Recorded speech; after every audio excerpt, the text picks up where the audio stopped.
am still and wait here in the silence until you come and sit a while with me. You raise me up so I can stand on mountains. You raise me up to walk on stormy seas. I am strong. Dear folks, last week we started with Things Fall Apart, and I in particular introduced two big concepts for you to understand literature. Actually, we are all students of literature. If we understand two key words, it would be easy for us to read, to understand literature in general. Which are the two key words? Do you still remember? Which are the two key words? You can't remember? How come? You are so young and you can't remember. How come? How come? Can you remember the two key words we discussed last week? Yes? Intertextuality. The first key word is intertextuality. In the text, intertextuality, texts, you have texts, you have intertext, you have intertextuality. Here, intertextuality. Okay? This is the first key word for us to learn in order to better understand literature. And what is intertextuality? Ilya, what is intertextuality? In a very simple English, what does it mean? The shaping of text meaning by another text. Okay, the shaping of a text meaning by another text. In other words, intertextuality, to put it in a very simple English, intertextuality refers to the relationship between one text and another. Okay, like boyfriend and girlfriend, they have some kind of relationship, right? And if you read a book and you come to realize the book has some relation with the other book, then this is called intertextuality. A few minutes ago, I just mentioned to you the first book we are going to read for this semester is called Why Sake So Sweet. And Why Sake So Sweet, as I said, it's a response, a literary response to a 19th century English novel called Jane Eyre. Jane Eyre.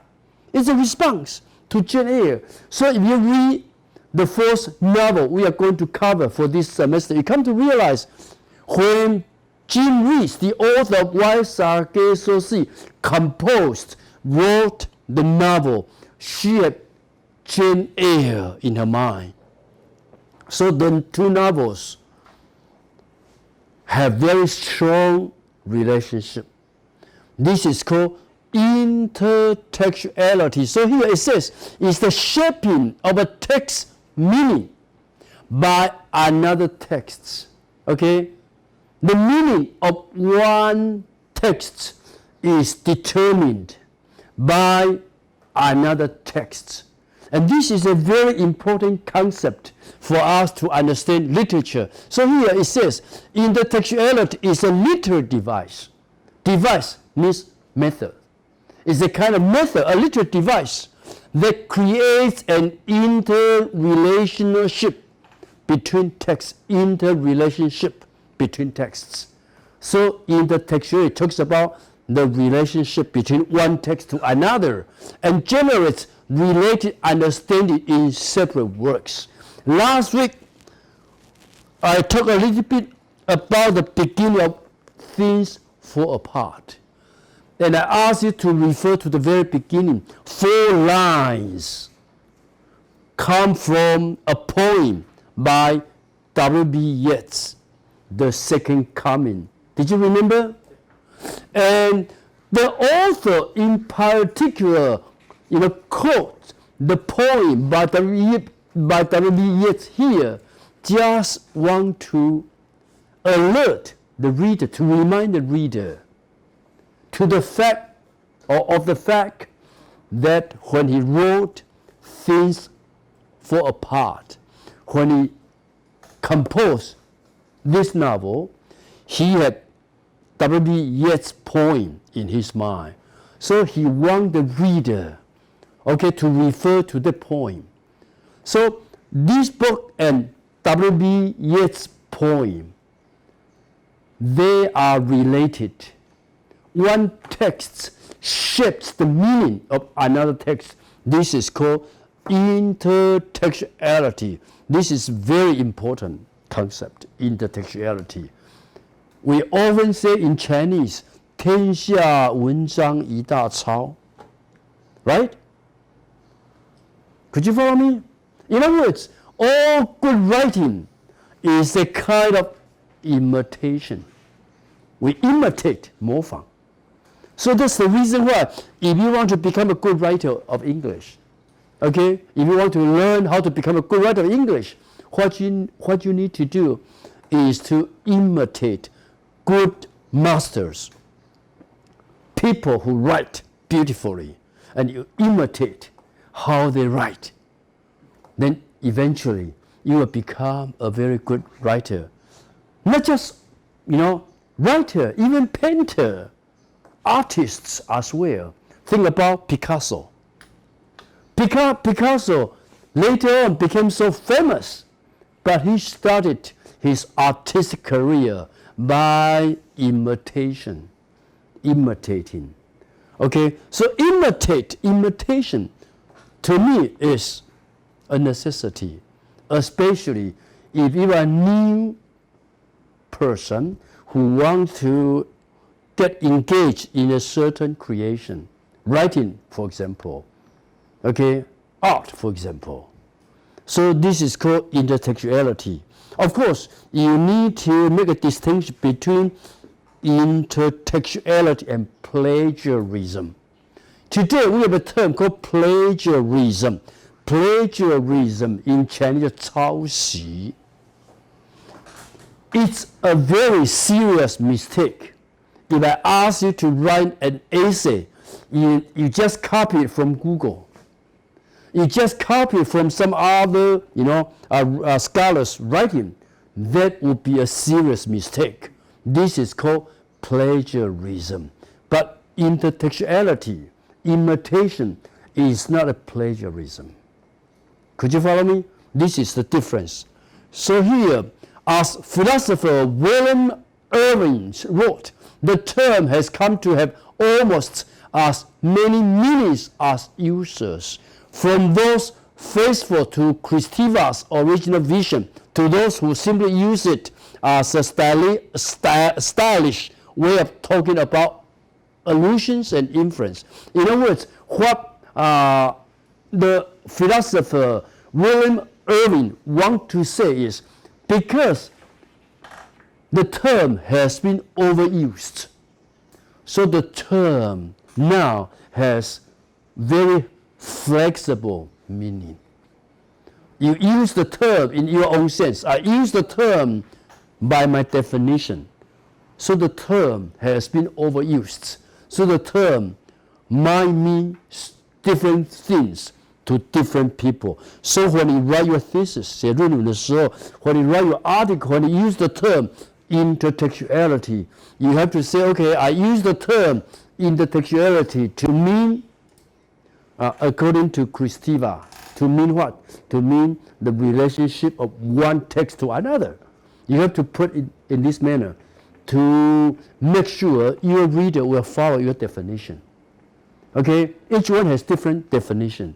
This is intertextuality.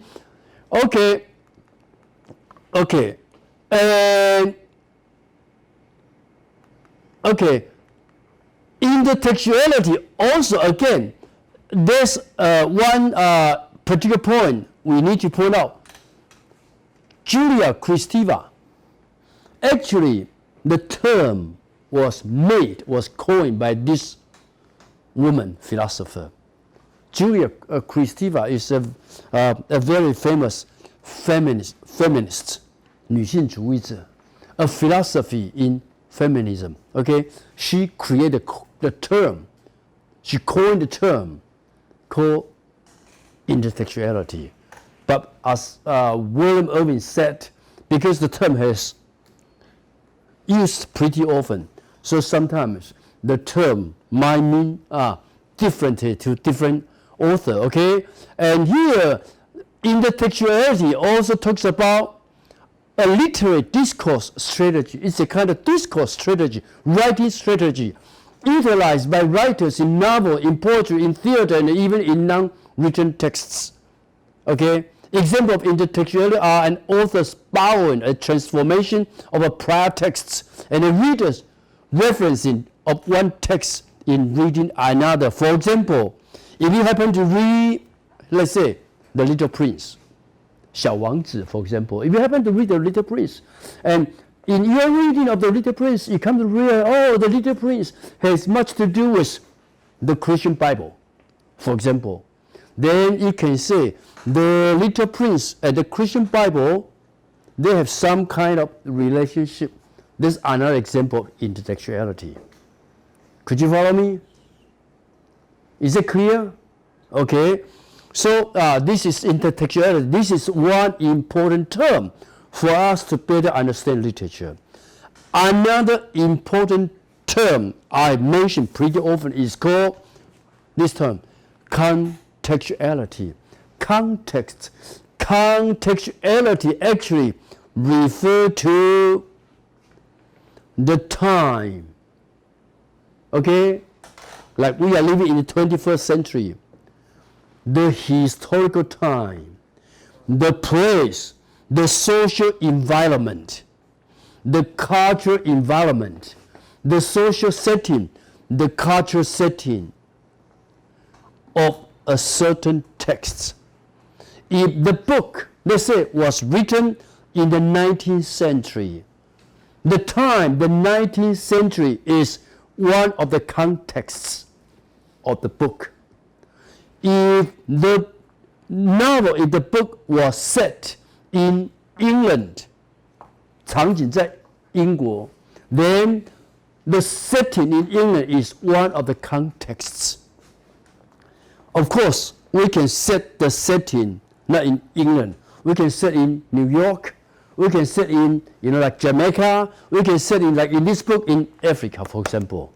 So the setting, okay, the setting, the time when the book was written, was composed, the place, the society, the cultural tradition when the text was composed, this is called contextuality. So believe me, no text is, without any social reality. In other words, the text is not empty. The text is full of social reality, is full of historical reality, is full of the so-called time spirits, 时代精神, time spirits. All this can be referred to as, or you can see over there. Yeah, you can see here. You just run, right? So you're out of breath. Okay, you can see there. Clear, not clear? So these are the two terms. For any student of literature who want to better understand literature, you can always use these two terms to talk about literature. One is contextuality, one is intertextuality. 简单的说，这两个字，这两个词 ，intertextuality 跟 contextuality 是了解文学最重要的两个关键字。And I have talked about, contextuality all the time, talking about the society, talking about the history, talking about the setting. This all contextuality, right? For example, if we talk about A Pale View of Years, the first novel we discussed this semester, A Pale View of Years, the novel was set on the one hand in London, right, where the mother lives in the suburban area of London. On the other hand, the novel, when the protagonist tried to memorize what happened to her in Japan, then the other setting was in Nagasaki, Japan, Tokyo, Japan. So this is the so-called social element, okay? Two places. So I mentioned A Pale View of Years could be read as a tale of two cities. Okay, a tale between Nagasaki on the one hand and then London on the other hand. This is place. And I also mentioned the novel was set during the Korean War. 在韩战期间, right? So you have to realize the novel was set in the Korean War. This the time. So both the Korean War, both the two cities are part of the contextuality. Back to Hajin, Waiting, the novel we just finished 2 weeks ago. Waiting in China. Okay, northern part of China, northeastern part of China, 中国的东北. Time is after the Chinese Cultural Revolution. This is called, contextuality. But there is another meaning of contextuality. Okay, poetry, drama, fiction, or the novel, they are different literary genres. Genre 就是 types, kind, 文类，不同种类的文类。小说是小说，戏剧是戏剧。Okay, 诗歌是诗歌。They are different literary genres. And because they are different genres, they have their own, how to put it, they have their own components or elements that make up a poem. So when, for example, when we read Things Fall Apart, this is a novel. We know what are the elements that make the novel very easy. Number one, you have the characters. You have the characters. Number two, you have the narrator who tells the story, right? The character, the narrator. We also talk about what? Talk about after the character, the narrator, we also talk about the story, the plot. Okay?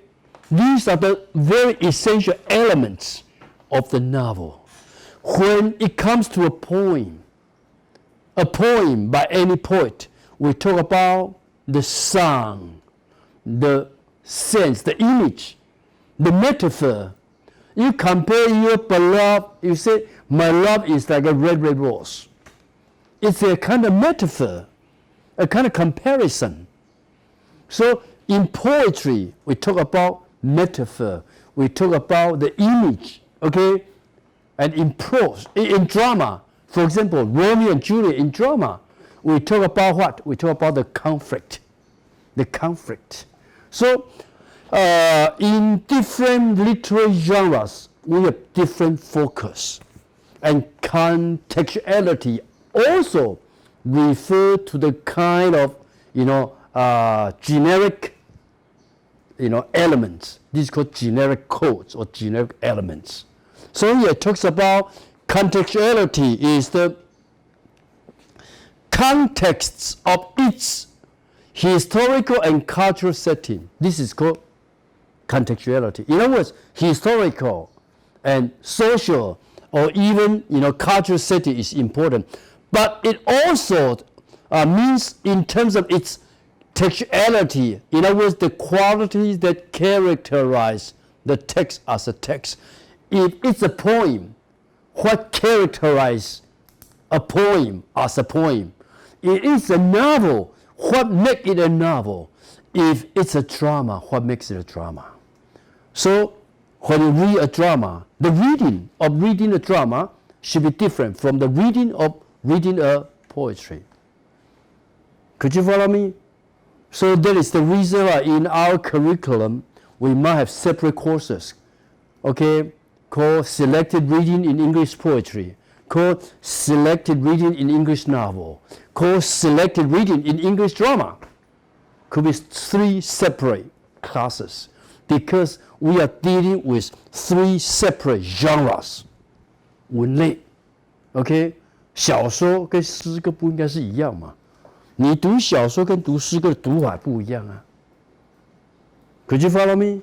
就好像 you act on the stage， 你们歌舞剧跟闹剧 ，OK，musical and farce， 或者是悲剧 or tragedy， 或者是喜剧或者 comedy，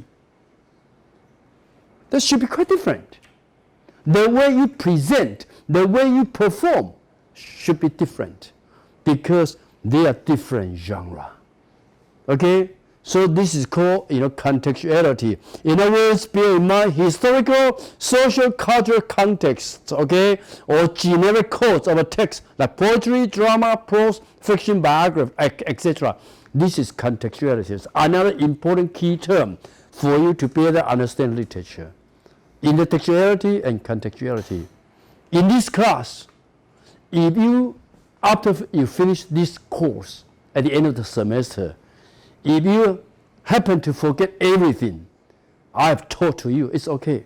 Just remember intertextuality and contextuality because these are the 2 important terms for you to understand literature. Could you follow me? Any question about these 2 terms? And here is another explanation, okay? Another explanation about contextuality. To put it in very simple English, contextuality talks about any elements that is outside of the text. Okay? So my point is, when you read a novel, you have to discuss, analyze the social elements, the social background of the texts. You have to talk about the historical background of the texts. In other words, the text doesn't live in a vacuum. Vacuum 是真空啊，没有一个作品是活在真空中。We used to say pure literature， 听过吧？以前我们叫纯文学啊。To me, pure literature doesn't exist. How pure? How pure? There is nothing like pure literature because any literature has a lot of, contextuality, has a lot of intertextuality, or we could argue literature is a kind of ideology, 意识形态. Because in literature, you need to discover the author's viewpoint, the author's life philosophy, the author's world or social vision. I have a dream. I have my vision about the future. I have my vision about humankind. And that is my philosophy. And I want to convey my philosophy in my book. How could you argue the book is pure literature? Okay? No pure literature. No such a term as pure literature. I don't think pure literature stands. The term itself stands. Okay? Any literature is, a kind of mixture. Okay? So far, any question about these 2 terms? Please respond. Yes? Okay? You have to speak louder because, YouTube will record you. Oh, yeah.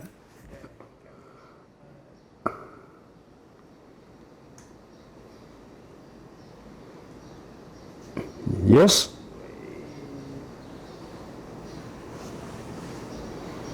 What question do you have?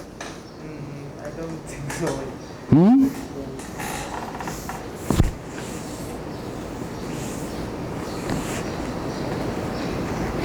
Usually we could say, okay, this poem talks about human inequality, for example. How could you make this kind of argument? Obviously, you can discover some hidden meaning from the texts. Okay? So it's not pure. The author, the poet, has a certain message to convey to the audience. Okay, again, your question. What's your question? No question? No question, thank you. Okay, how about you? Any question here? Do you have any question? Yes? You said there's no pure Literature. Mm-hmm. And is that the same situation in art or like music? Because music and art, they are different form from literature. Literature is written in language, right? And language itself contains a lot of verbal, philosophical, cultural, etc. elements. That's the reason why I cannot argue, for the term like pure literature. Is there something like a pure art? I doubt it. I don't know. Because I'm not a painter, I'm not an artist. From my perspective, I don't think there is such a thing as pure art. Because even a piece of painting tries to convey to the audience some idea, some life philosophy, some vision of the world at large. Okay, so I don't think pure is the right term to use it. Okay, yeah, probably you can have different argument, but pure itself to me just doesn't sound right. If you say pure, that means you try to isolate the text from its social, reality or social setting. But to me, a text is deep rooted in any social setting. When you read things fall apart, when you read a novel, could you argue, oh, this is a pure literature? No such place exists in Africa. That's not true. That's not true. The book, of course, the village, the name of the village or the name of a city could be invented. But the fictional city, the fictional village is based upon a certain real village, real city. Just the name is fictional. The reality is not fictional. Could you follow me? Is it clear? Any question from you? Do you have any question about these two terms? These to me are the two most important terms to understand, literature. From intertextuality point of view or from contextuality point of view. Yes? I wanna ask you actually for what is the characteristic of the novels that have like the good contextuality and intertextuality, like good contextuality? Okay, I don't think we can say this is a good contextuality, this is a good intertextuality. Okay, it's not a value judgment to say which is good or which is not good. We just want to emphasize, when you read a text, don't forget the reality, the cultural reality, the social reality, the economic reality, even the political reality outside the text. You cannot just focus on the text itself as the text is everything. You need to look beyond the texts. Like in English, we have a saying, read between the lines, right? So we have to look beyond the text. This is my point, okay? So that's the reason why you need to be familiar with these two terms, especially contextuality and intertextuality. So if you find it very difficult, for example, Guo Liying, she is writing her master's thesis, and she found it very difficult to get the thesis finished. Think about your thesis in terms of contextuality, in terms of intertextuality. I know you are writing about Ishiguro, right? You are writing about a pale view of heels. Is that right? You can discuss a pale view of heels from contextual perspective. How come the novel was set on the one hand in London, on the other hand in Nagasaki? Why in Nagasaki, why in London? These are two settings. How come the novel was set, during the Korean War? Why? Okay, it's after the Second World War and during the Korean War. The setting, of course, you could imagine that any setting by the author is on purpose, is deliberate. Like any ending of a novel is quite arbitrary, quite deliberate. Okay? Is it clear? Okay, if you understand these two terms, I move to another important aspect. As I said, when you read a novel, usually we will talk about the beginning and the ending, the overall structure. But before we move to overall structure, I'm going to talk about contextuality in another sense.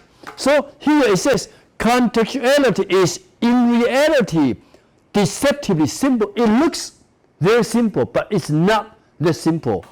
It means situating the text within the milieu means environment of its times, and assessing the roles of author, reader, and commentator in the reception of the text.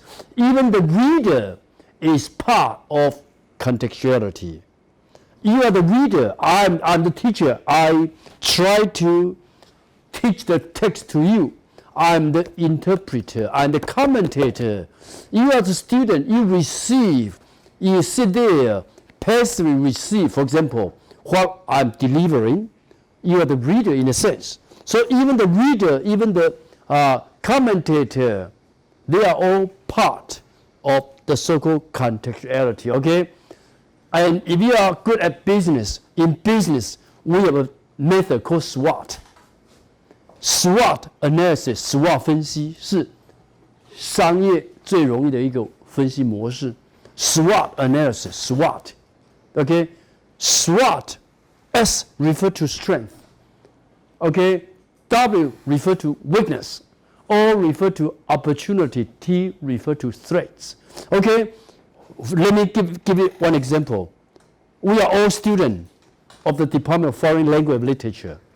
The university might ask, okay, Dean Chen, use SWOT to analyze what is the strength of this department, what is the weakness of this department, what is the opportunity of this department, what is the threat of this department. Could you follow me? 利用SWOT 来分析我们学习的优势、劣势、机会、危险。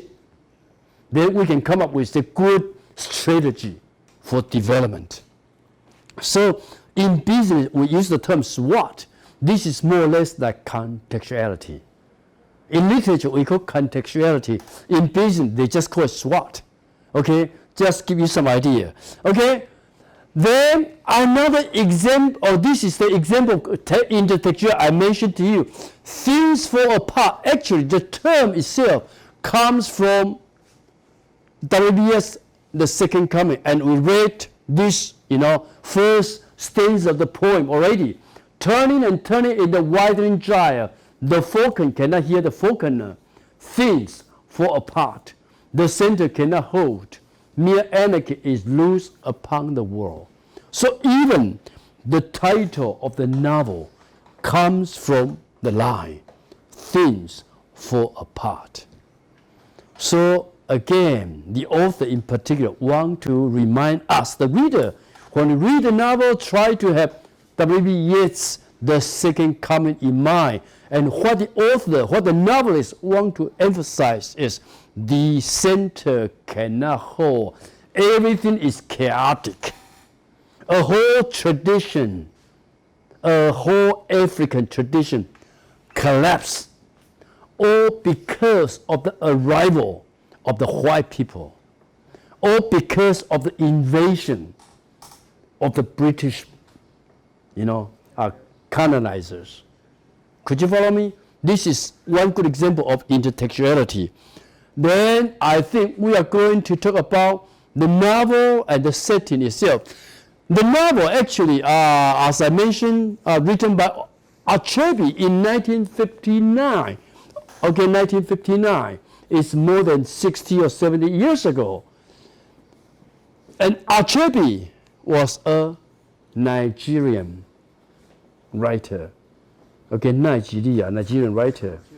And if I remember correct, he was awarded the Nobel Prize of Literature.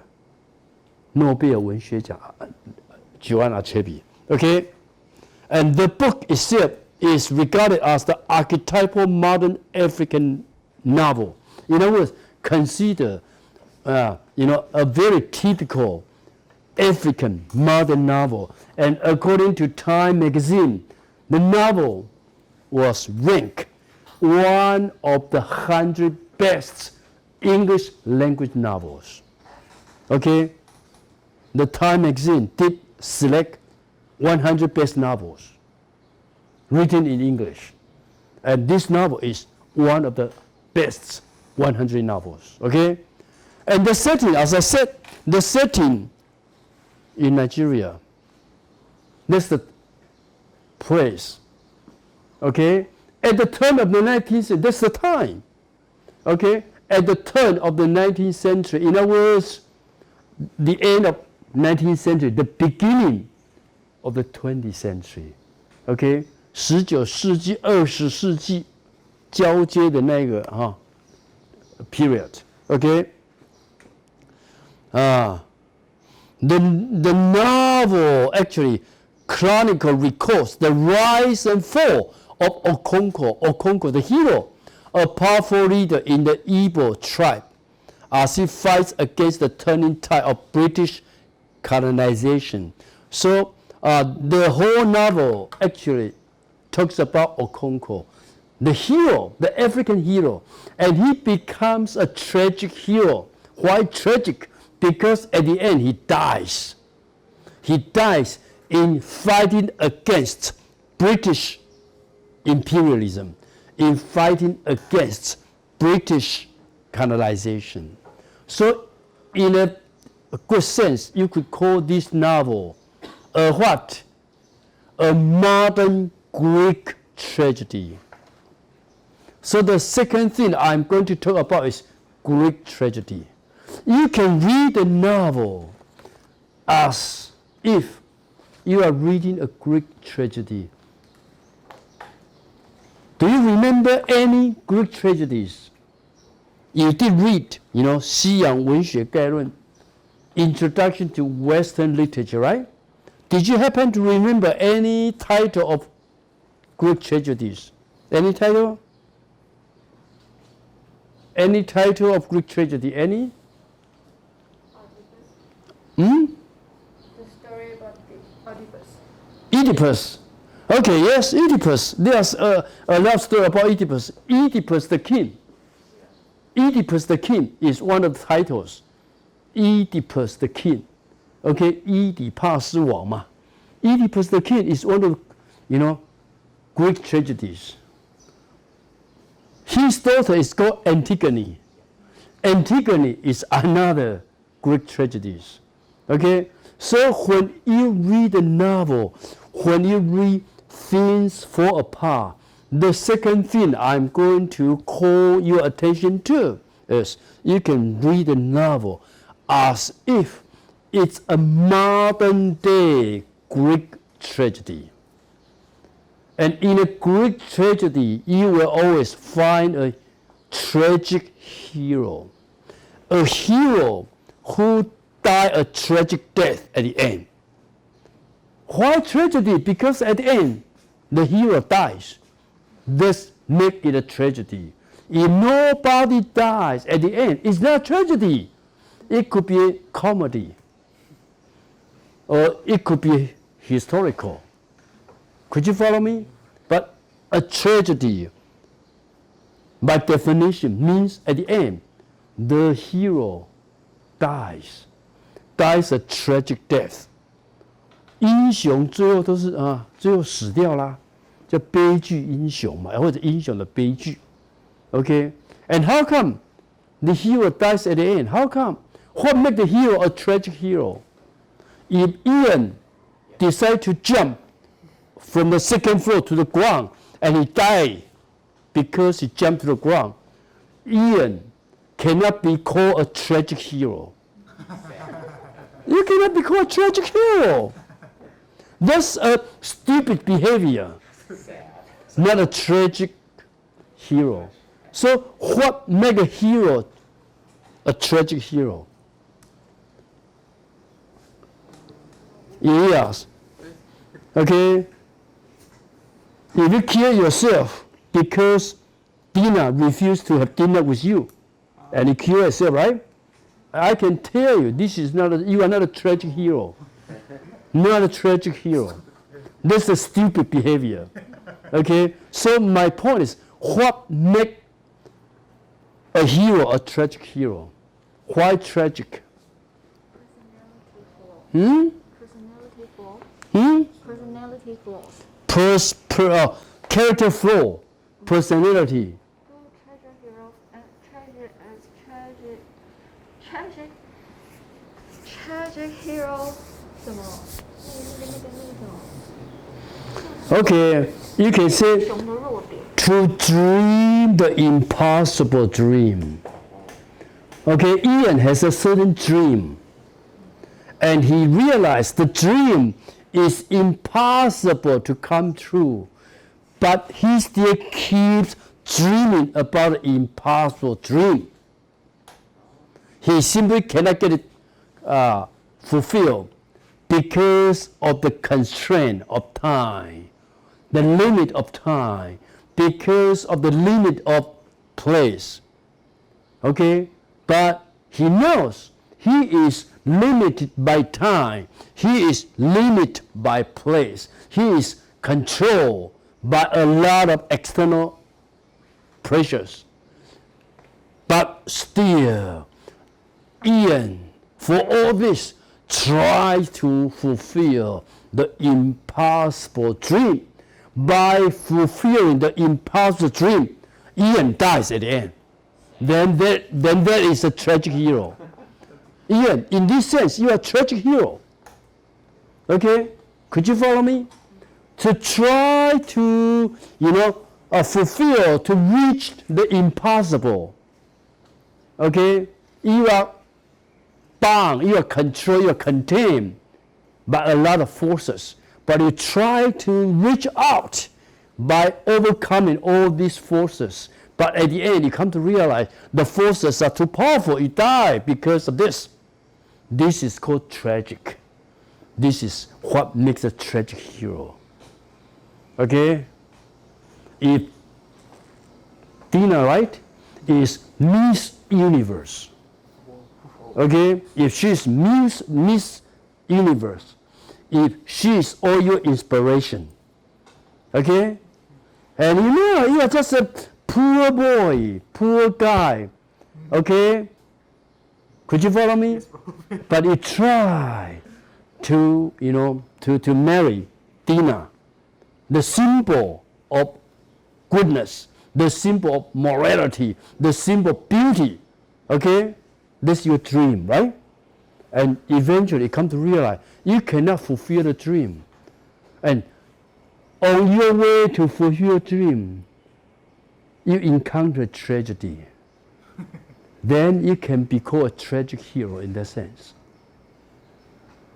Could you follow me? So If you want to become a tragic hero, of course, you need to be a big dreamer in the first place. You dream to achieve something, which because of human condition, you find it almost impossible to fulfill. You know this, but still want to give it a try. Could you follow me? A tragic hero. Okay? And then, that's the reason why I want you to, pay attention to another example of intertextuality you might be able to find in this novel. It is a comparison between things fall apart with Greek tragedy, such as Oedipus the King. Ian just mentioned Oedipus the King, or such as Antigone. Okay? You can make a comparison. You can read this novel as a modern day Greek tragedy. So the novel talks about the rise and fall of Okonkwo. Okonkwo is the tragic hero, is the protagonist. Okay? And in reading a Greek tragedy, we always come upon this key word, Hamasha. Hamasha. This is a key word for us to understand a Greek tragedy. In any Greek tragedy, you will come upon a protagonist who has his Hamasha. Hamasha we call character flaw, 人格的缺陷. Okay? Character flaw, personality weakness. Weakness in one's personality. This is called character flaw. Okay? And if we argue about Okonkwo,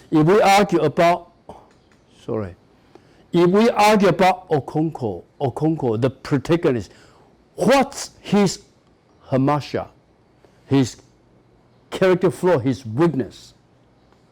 You could argue Okonkwo is a hero, a very powerful hero. He has no patience with what? With human weakness. He has no patience with unsuccessful people, unsuccessful men. So it says, Okonkwo has no patience for failure. This is an important key term. When one has no patience for failure, that means you have no humanity at all. Could you follow me?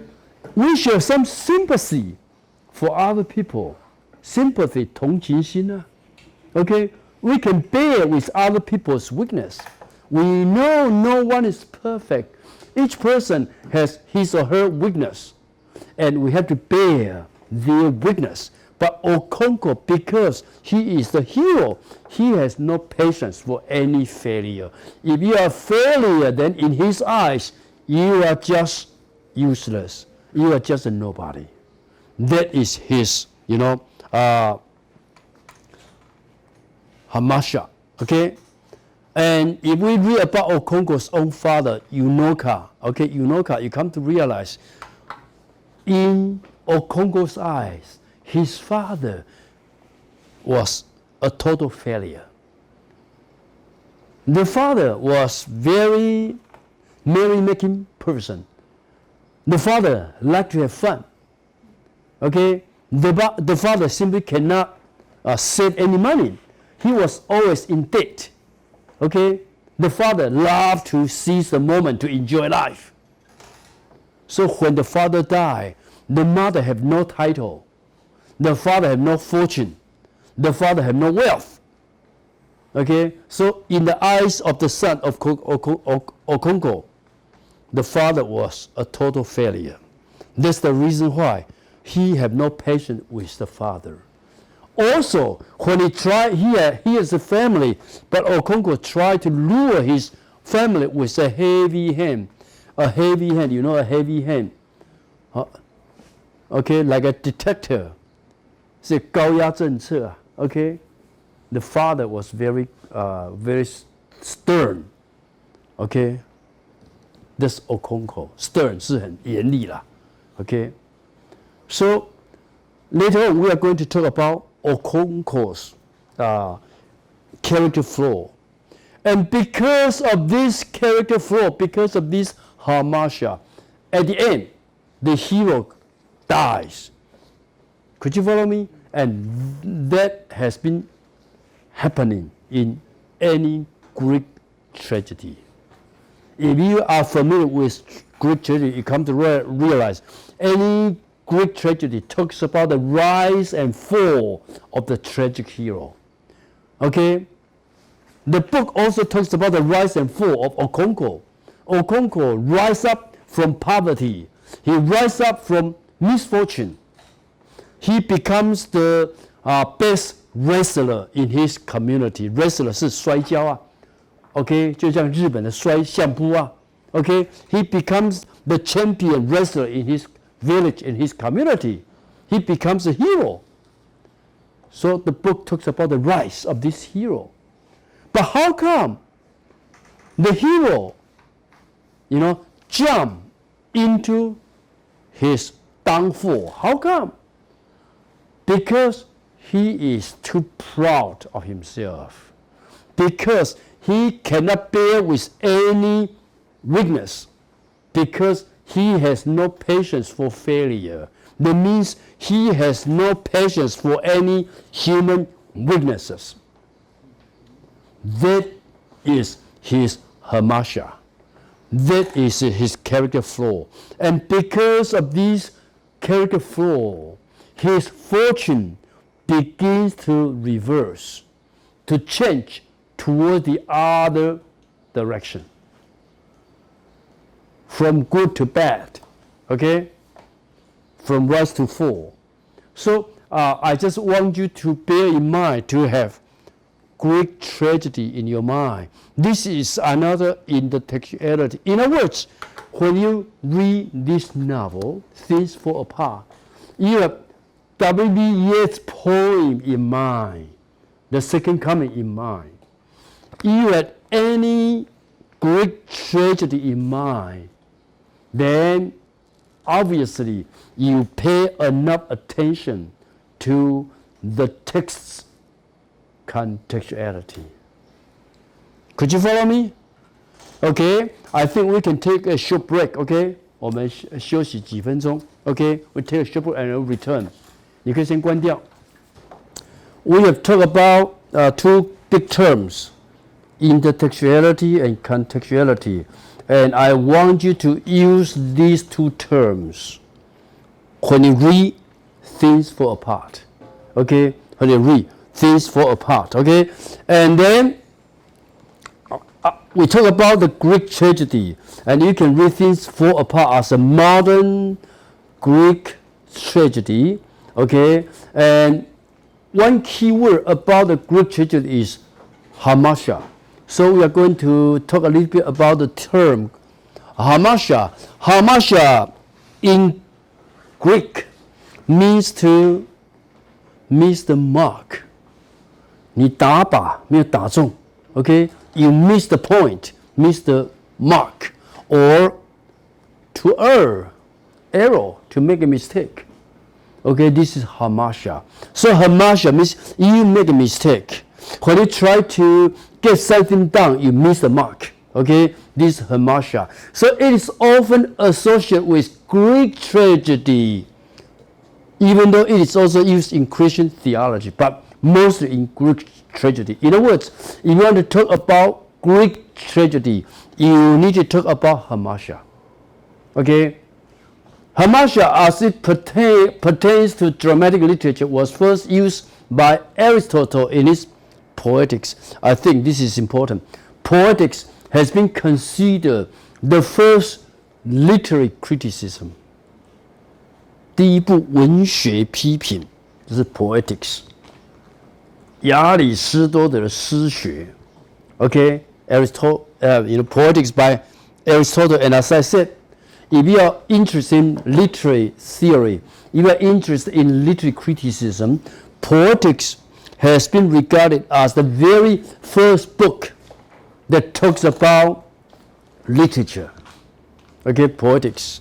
Of course, it talks about, Greek tragedy. Okay, Greek tragedy.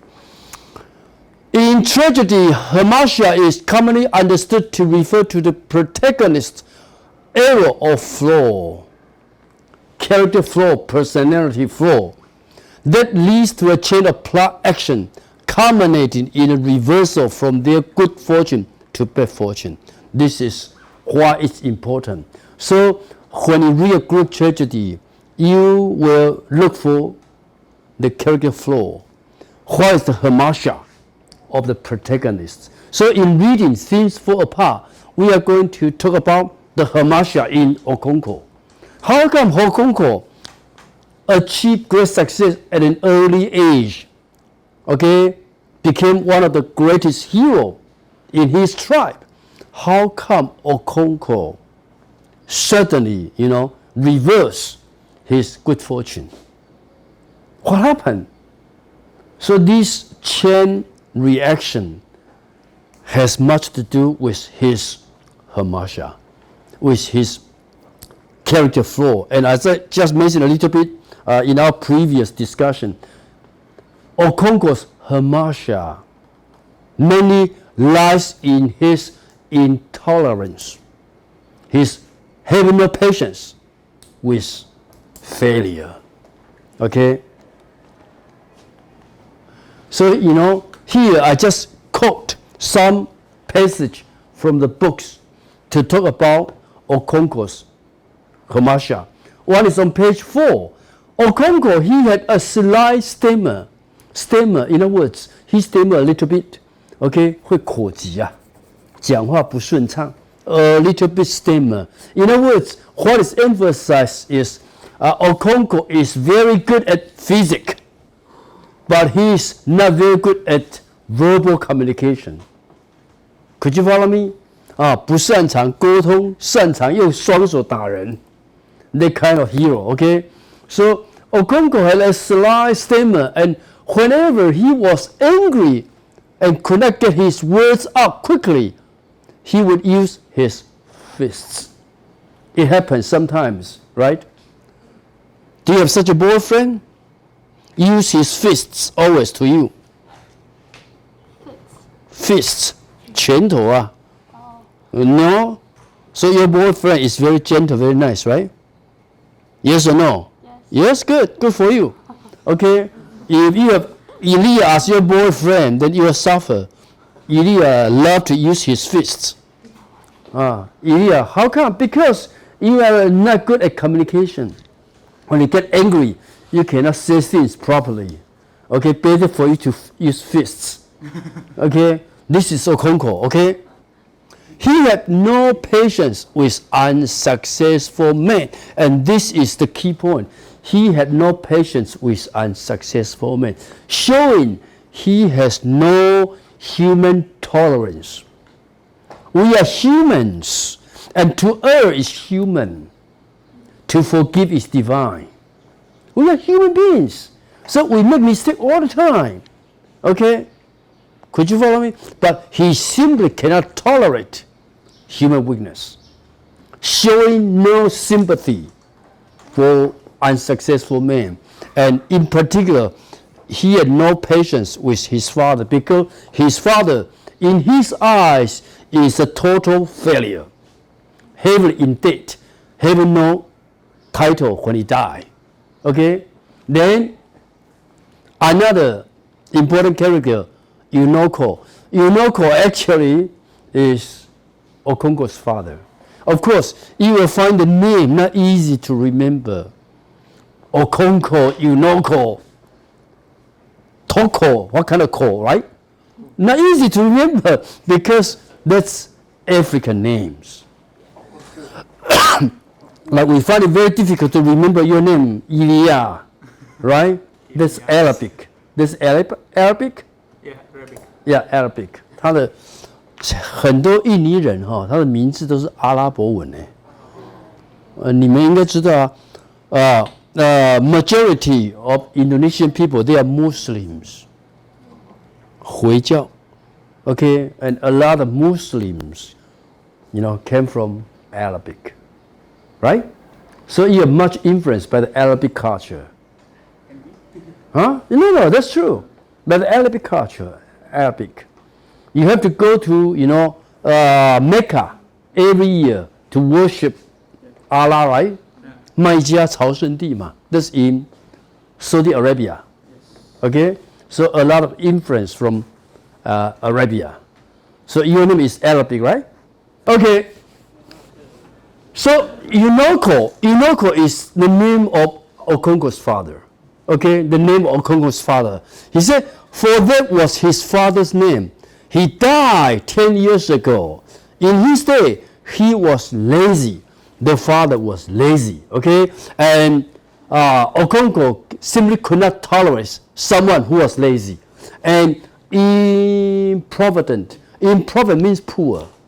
Improvident means poor. Okay, poor, and was quite incapable of thinking about tomorrow.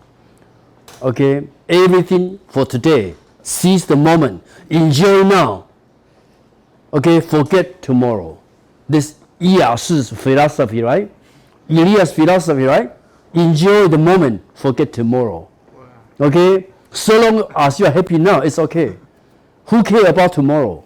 That's the father's attitude. Okay. And then on page 8, it says, when Inoko died, he had taken no title.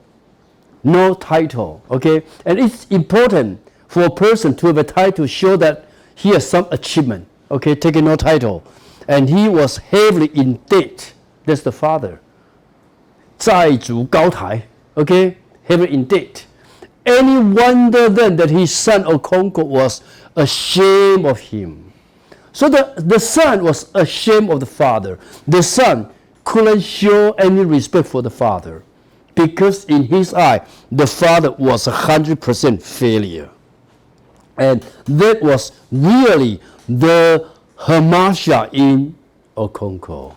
No patience for human weakness. But as I said, we are human beings. To err, to make a mistake is human. How come you could not have any patience for human weakness? If you have no patience for human weakness, that means you kill your humanity by becoming a superhero. Could you follow me? You kill your humanity. And that's Okonko's real problem as a character. He doesn't show any humanity at all. But he is a human. Even though a hero, but even a hero should have some humanity. So by killing his own humanity, he brings about his own downfall, leading to the final tragedy. Could you follow me? This, Okonko and Okonko's father. Then another passage. This is another important passage about Okonko. Looking at a king's mouth, Okonko actually was the hero, was the tribal king, the king in his tribe. Okay, the man said, looking at a king's mouth, said an old man, one would think he never sucked at his mother's breasts. A baby will suck at the mother's breasts to drink milk from the mother, showing he is a human. Because he needs the breast from the mother to feed himself, right? Ian, did you suck at your mother's breast as a baby? You could not remember. I don't know. I don't actually sure. I don't know. You don't know? You didn't ask your mother? No. When you return, ask your mother, did I ever suck your breast for milk? Sure. You can ask your mother. Yeah, your mother said, yes, when you were a very baby, every day you suck my breast for milk. That shows that you are still a human, right? But the person, of course, this is a kind of metaphorical language. 比喻的说法, okay? This is kind of metaphorical language because the man said, if you look at Okonko's mouth, it seems Okonko had never sucked at his mother's breast for milk, showing he had no human touch, no human connection. Okay?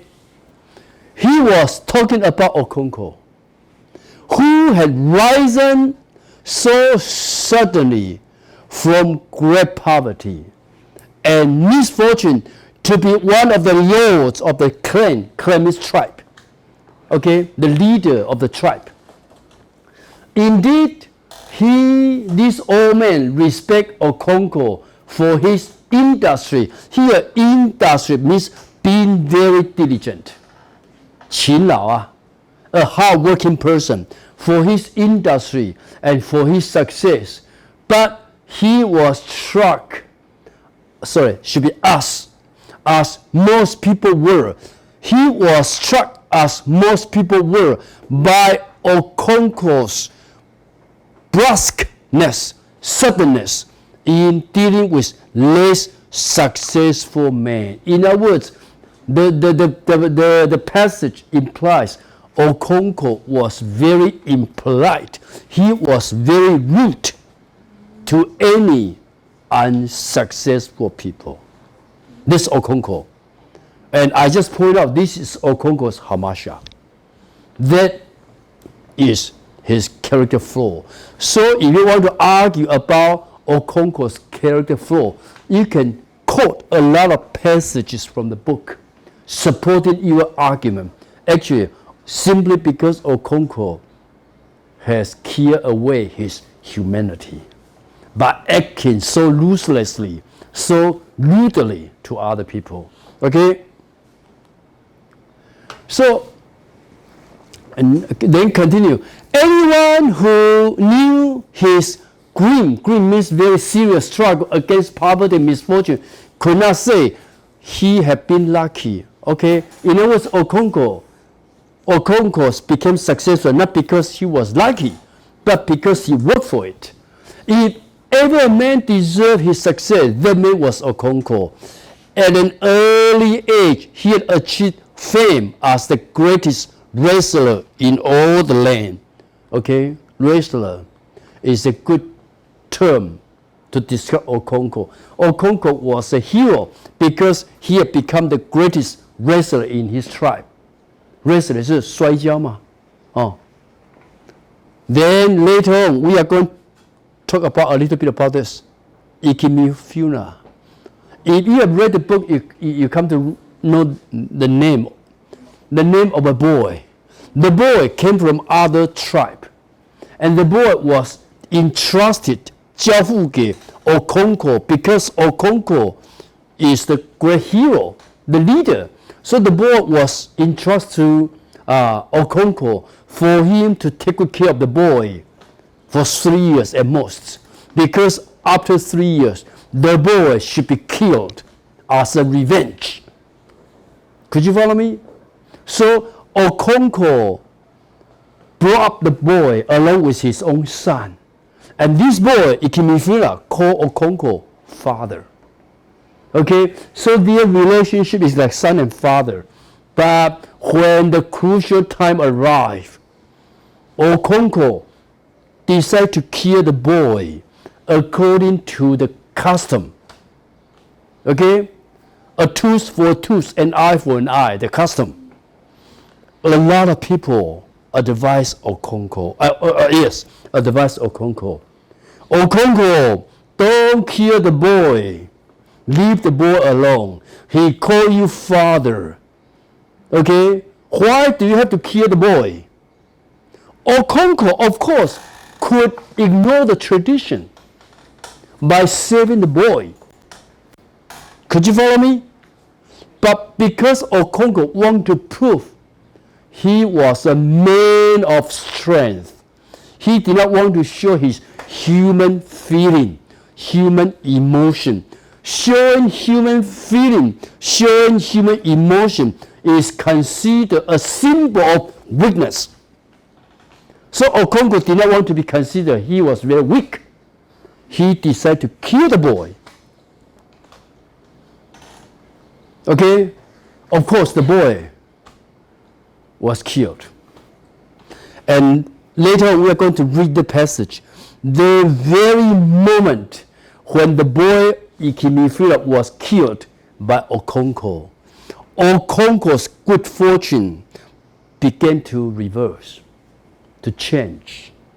So you can say the killing of the boy who was entrusted to Okonkwo to be under his care, right? The killing, the moment, marked the turning point of Okonkwo's fortune. How come? Because the killing of the boy was very, very symbolic. In other words, Okonkwo decided to keep his image as a powerful, strong man by killing his own emotion, his human feeling. Okay, that very moment, since he was no longer human, and then his good fortune began to reverse. That is a very important moment in the story, okay? So, the boy was entrusted to Okonkwo care for 3 years, okay? Then Okonkwo himself became very fond of the boy, you know. Okonkwo even liked the boy. Inwardly, of course, Okonkwo never showed any emotion openly unless it be the moment of anger. To show affection was a sign of weakness in Okonkwo. That's the reason why, even at that critical moment, Okonkwo did not want to be considered a weak person. He did not want to show any affection for the boy, any emotion. Could you follow me? That's the real problem with Okonkwo. Okay? Okay, so just give you some idea about Okonkwo, the hero based upon a Greek tragedy. Okay?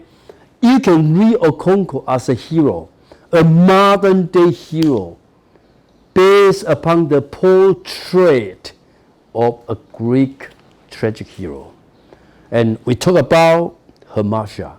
When you think about Greek tragic hero, we need to think about his Hermasha, his character flaw. And I emphasize, Okonkwo's real character flaw is his inability or his pretense not to show any human emotion. He has no patience with any unsuccessful people. Okay? After this, we are going to talk about the overall structure of the novel. Okay? And as I said in my previous classes, whenever you come upon a book, the first thing for you to do is to learn about the overall structure of the book. Like if you look at a building, if you look at our museum, right? Then you come to realize before you enter the museum, oh, it's shaped like a triangle. That's the overall structure. And how is the book structured? The book has 3 parts. Okay, very interesting. The book has 3 parts. Okay, so the book actually, you know, I move to next page. Okay, move to next. The novel is divided into 3 parts. Okay, with 13 chapters in part 1. Part 1 has more chapters. 13 chapters in part 1, with 6 chapters in part 2 and 6 more chapters in part 3. So 13 plus 6, altogether 25 chapters. Okay, but part 1 is quite long, because part 1 contains more chapters than part 2 and part 3 together. Okay, part 1 has 13 chapters. Part 2 and part 3 altogether is just 12 chapters. Okay, so part 1 deals with the rise of Okonkwo, the protagonist of the tragic hero, and his communal life. So part 1, we should say the story starts in a very, very slow manner, because the author wants to introduce the protagonist to the reader. The author also wants to introduce the hero's community, the communal life, the African life to the reader. So, as I said in my argument, how come the book is so significant? How come the death of Okonkwo is so symbolic? Because Okonkwo represents the traditional way of life of an African tribe. The death of Okonkwo marks the disappearance of a certain way of life So a certain way of life disappears. And Okonko is very symbolize this certain way of life disappear because of the arrival of the white people. So you see, this is the evil the British Empire has done to any African tribes. When the British people arrived at Africa, the traditional lifestyle is forced to disappear. Could you follow me? So it's a conflict actually between two ways of life, between two ways of lifestyle. On the one hand, the local, the traditional lifestyle of an African tribe. On the other is the new lifestyle brought into the Africa by the British imperialism. Okay? Part 2 is 7 years of Okonko's exile. Exile means Okonko was expelled from his community. How come? Because he happened to shoot a person. Some misfortune happened to him after he killed a boy. So that's the reverse of his of good fortune. He shot a certain young man at a funeral. Okay? And if you kill a person in Africa, the rule is you need to pay your own life. An eye for an eye, a tooth for a tooth. If you want to save your life, the only way to do is to fly away to your own mother's land. So Okonko needs to run away from his tribe and seek help, rescue, shelter from his own mother's tribe. So this is called 7 years of exile. In these 7 years of exile, then the British people arrive at the tribe. And the British people start to change everything while Okonko was not there.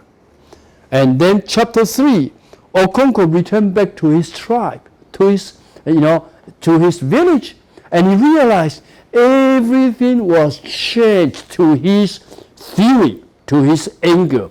He was not very happy. And he tried to what? To force the British people away from the land. He killed the British people.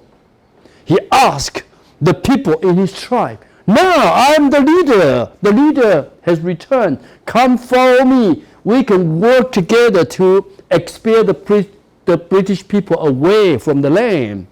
But he came to realize no follower, no one will follow him.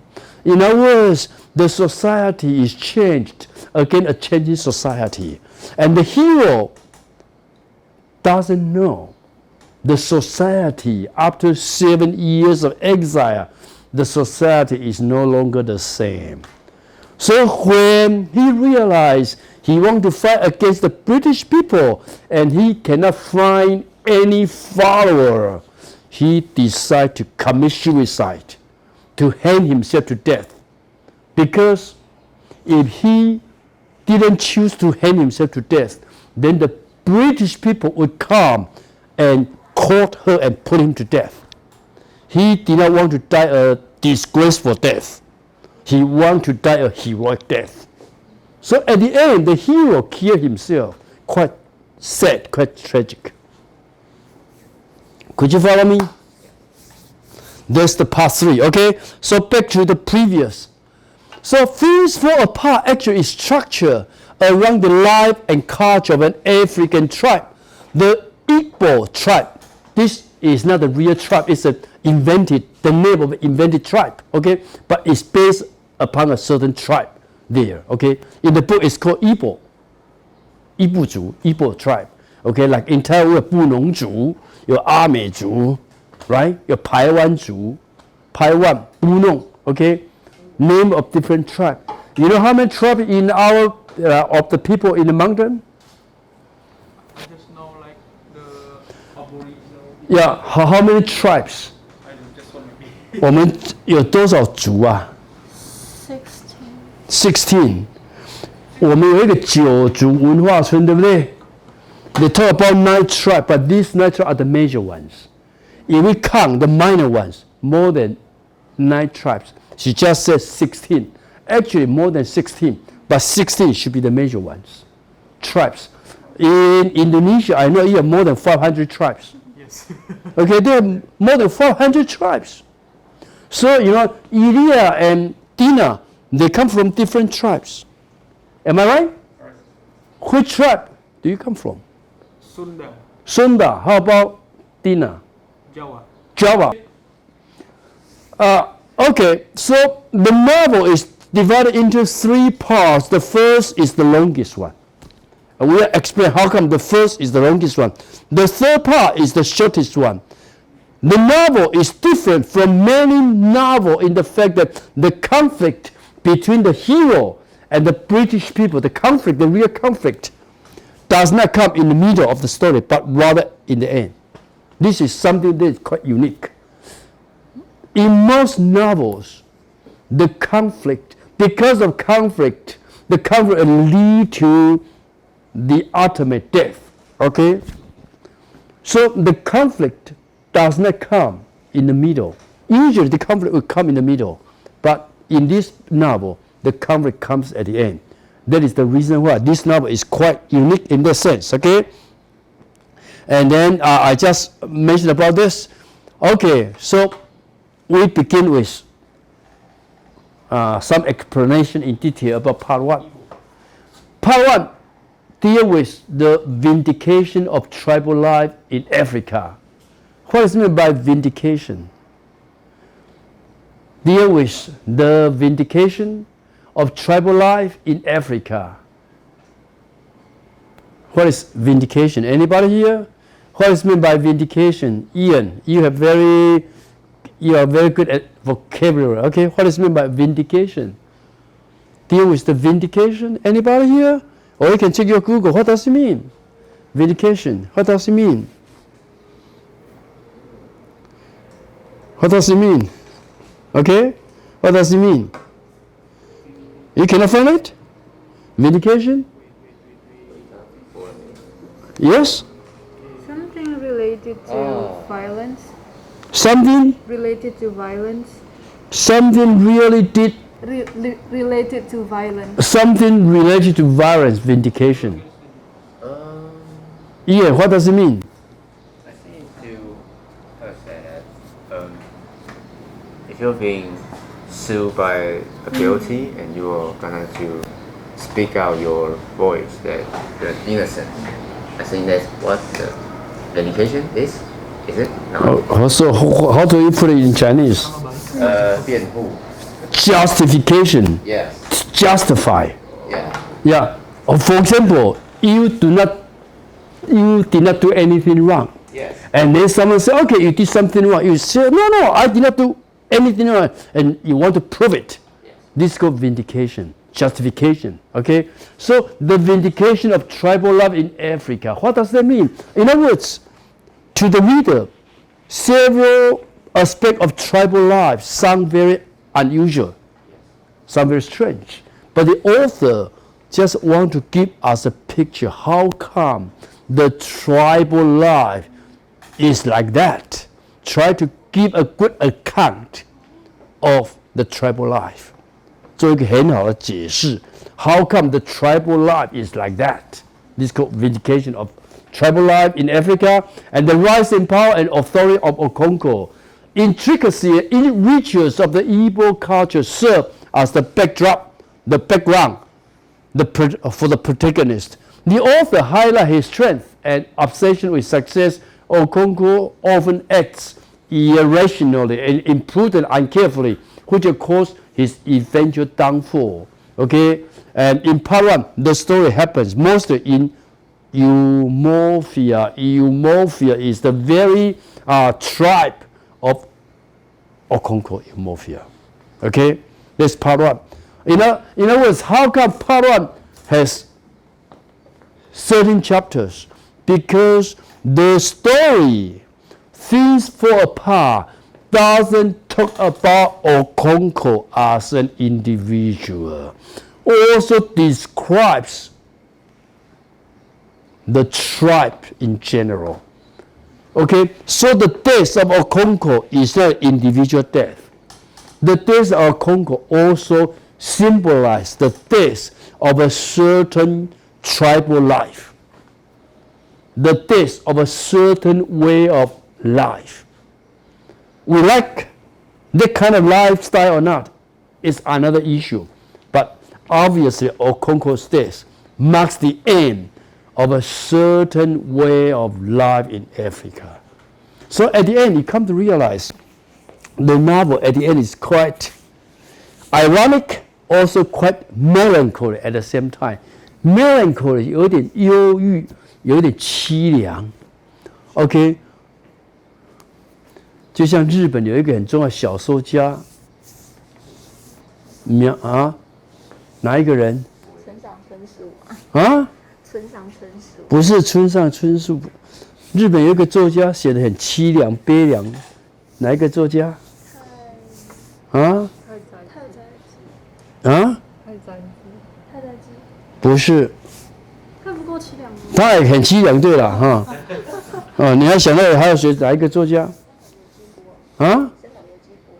川岛由纪夫。哦，三岛由纪夫。哦，三岛由纪夫，这不是我要的名字了，可能是了哈。You are right, but that's not the name I'm looking for. I try to remember the name, but suddenly the name just, slip away from me. 啊？不是，有一个很好的日本作家，我也常常很喜欢，很凄美、很凄凉，我也常常喜欢读他作品。你找凄凉的、凄美的日本作家 ，then you remind me, then I'll be able to 找到什么凄凉、很凄美的作家，日本作家。writer。你要写打中文啊。他跑成什么？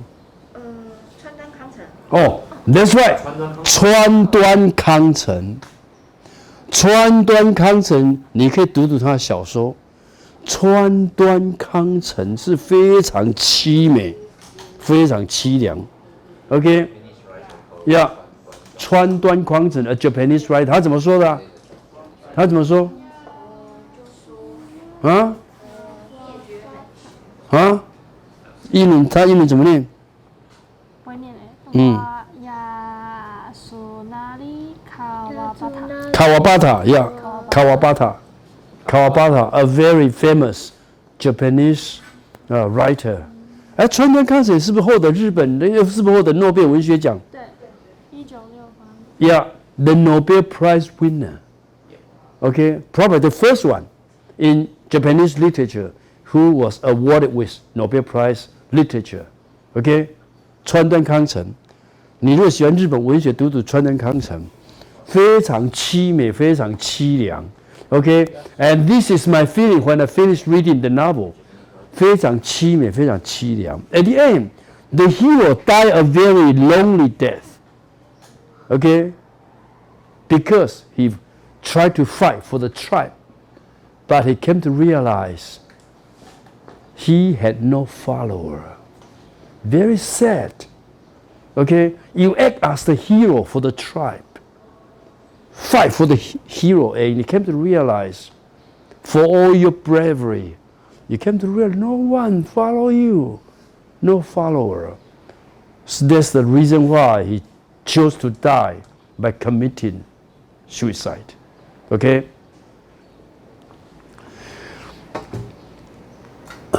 Okay, then part 2, talking about part 2. Part 2 begins with Okonkwo's exile to his mother's land for 7 years. 7 years is quite biblical. In any story in the Bible, always 7 years, 7 years, 7 years. So 7 is a very holy number in the Bible. And he went to his mother's land in exile for 7 years. Okay, you can discuss how come 7 years. You can find a lot of support from the Bible. Okay, always 7 years, 7 years. So 7 is a holy number. Okay, God created the universe in how many days? 7 days. In 7 days, actually in 6 days. Okay, from Sunday to Friday. From Sunday to Friday. And then Saturday comes, it's time for God to rest. So altogether 7 days. But he created the universe actually in 6 days. Okay? We have a term called Sabbath. You know Sabbath? Sabbath in Chinese 叫安息日. If you use Sabbath to refer to a professor, what is my sabbatical? Sabbatical 就是教授教满了6年，休息1年。This is called sabbatical. For example, if I have taught as a professor at Asia University for 6 years, in the 7th year I can ask for a sabbatical leave. Still get my salary. Okay? This is called sabbatical. Actually come from the biblical term Sabbath. And I believe in your religion, because you are Muslim, you also have the Sabbath. I just don't know how to say Sabbath in your language. Okay? Like this month is your Ramadan. Right? This Sunday is your Idul Fitri. Yes. The end of Ramadan. The end of your fasting period. 斋戒月的结束啊，叫 Idul Fitri, right? And this part also marks the entry of the white man into the life of the African people. In these 7 years, Okonkwo hears of the destruction of the village of Abami. Abami is, I think, it's quite symbolic, because in Abami, the people there happened to kill the white people. And the whole village was destroyed by the white people. And Okonkwo, when he was in exile, he learned about this sad tragedy. But he could not do anything, because he was no longer a hero in his own tribe. Okay? Because, the natives there had killed a white man. Okay? This part, in part 2, also introduced the missionary into the life of the people, with particular reference to their interest of converting people into their religion. So you can see, this is how, Archebi described how the white people, how the West colonized Africa. Begin with the arrival of the missionaries. So this is the first step. Okay? Missionary arrived first. And the missionary would convert the local people into Christian. Okay? I think what is so heartbreaking to Okonkwo is later on Okonkwo even realized his own son, okay, his own son, it's not here, his own son became a Christian. His own son was converted into Christianity. How come his own son was converted into Christianity? Because his own son discovered the fact that his own father killed Ikimifina. The father killed the boy, and his own son simply could not bear it, because his own son and the boy, they had become like two good brothers. So he believed the African tribal life was very, very irrational. It doesn't make sense to him. So eventually he started to believe in Christianity, and to the father it was a heavy blow. 重拳一挥啊, it was a big setback to the father. The father, a tribal hero, but his son was converted into Christianity. So obviously the father was fighting a losing battle. He was fighting a losing battle. New generation has changed, and he didn't want to recognize it. He refused to face it. That's in part 2. I think this will be the last slide for this class. Okay? In part 3, D.S. Okonkwo returned to his village, and his disappointment at the lack of interest in his arrival. He was a hero, When he returned, he came to realize he was no longer the hero because his village people did not welcome his return. His own people were not interested in his arrival back to the village. Okay, many things have changed during his exile. The village has virtually fallen apart. Things fall apart. The traditional value has collapsed. Okay, that's what Achebe tried to say. When Okonkwo, the hero, returns, he realized the traditional values, the traditional way of life have fallen apart. Was no longer the same. Okay? A new government, a new religion, even Noi, okay, Okonkwo's own son, that's the name, has been converted. So how sad for the hero to realize his own blood was converted into Christianity. And then the last two chapters deal with the terrible treatment meted out to the leaders of the tribe by the district commissioner. District commissioner 是地方官，总督啊，有点类似总督。District commissioner, his action impelled Okonkwo to behead one of their messengers, Kanto, and after finding that his action has no support from the tribe, Okonkwo is compelled to take his own life. Sound a little bit like 228 in Taiwan. How come? We have a similar, historical event that happened in Taiwan. Actually, how come Okonkwo finally was, had to choose to kill himself? Because he was asked by the British government, okay, if you have any complaint, come to see us. We are going to discuss. Then Okonkwo, with some local tribal leaders, came to negotiate with the government. When they arrived, all the people were caught and put in jail. 这谈判嘛，就是引诱你出来谈判，全把你抓起来关啊。That's what happened here. Okay, that's what happened here. Okay, so at the end, Okonkwo was quite, heartbroken because when he decided to fight for the sake of his tribe, he realized no one would follow him. So the hero died a solitary death. He died himself. And the death, as I said, symbolized the end, marks the end of a certain way of life. And Chinua Achebe wrote the novel as a way to commemorate, to remember, in memory of a certain way of life. He wrote the novel, we as a reader, we read the novel, try to rethink whether that way of life that has disappeared, is it a good way of life or not?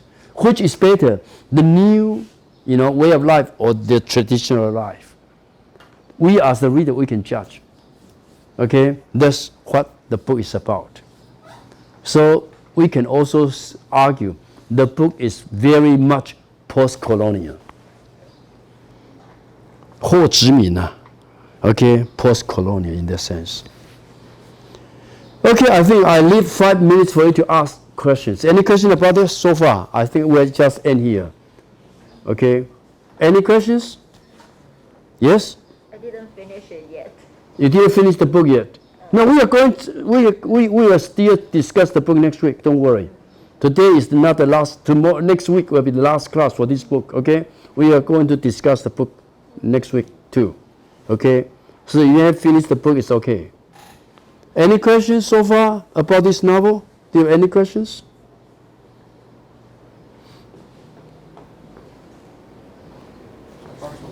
Yes?